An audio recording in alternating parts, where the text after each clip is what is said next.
Shalom, perkenalkan nama saya Leus Rimanuel Pinis. Saya dari program studi bimbingan dan konseling Kristen kelas B semester 1. 3. Di sini saya akan menjelaskan materi tentang teori belajar behavioristik. Lanjut. Yang pertama, pengertian teori belajar behavioristik. Teori belajar behavioristik adalah teori belajar yang mengedepankan perubahan perilaku peserta didik sebagai hasil proses pembelajaran. Terjadinya perubahan tingkah laku diakibatkan adanya interaksi antara stimulus dan respon. Teori belajar ini berorientasi pada perilaku yang lebih baik. 3. Yang berikut prinsip teori belajar behavioristik. Yang pertama, apabila seorang sudah mampu menunjukkan perubahan perilaku, maka dikatakan sudah belajar. Artinya, kegiatan belajar yang tidak membawa perubahan perilaku tidak dianggap belajar menurut teori ini. Yang kedua, hal ini paling penting pada teori ini adalah stimulus dan respon karena bisa diamati. Hal-hal selain stimulus dan respon tidak dianggap penting karena tidak diamati. Yang ketiga, adanya penguatan, yaitu hal-hal yang bisa diperkuat respon. Penguat bisa berupa penguatan positif dan negatif. 3. Yang berikut ciri-ciri teori belajar behavioristik.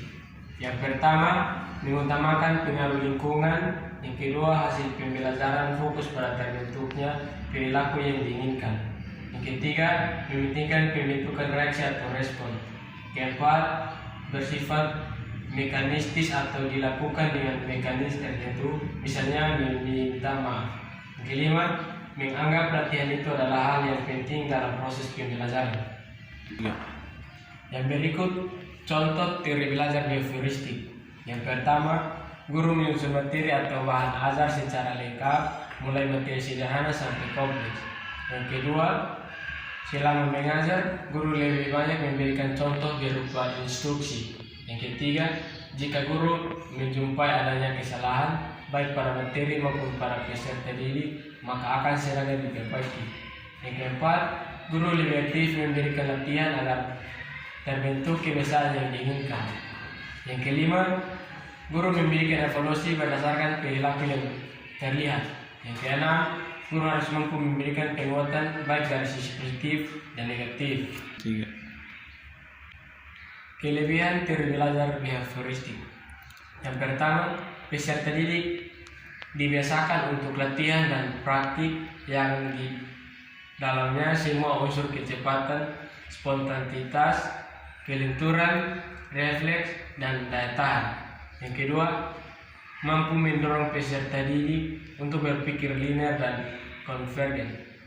Yang ketiga, memudahkan peserta didik untuk mencapai suatu target tertentu dalam pembelajaran. 3. Yang berikut kekurangan teori belajar behavioristik. Yang pertama, membatasi kreativitas, produktivitas, imajinasi peserta didik. Yang kedua, pembelajaran hanya berpusat pada guru sehingga peserta didik terkesan pasif.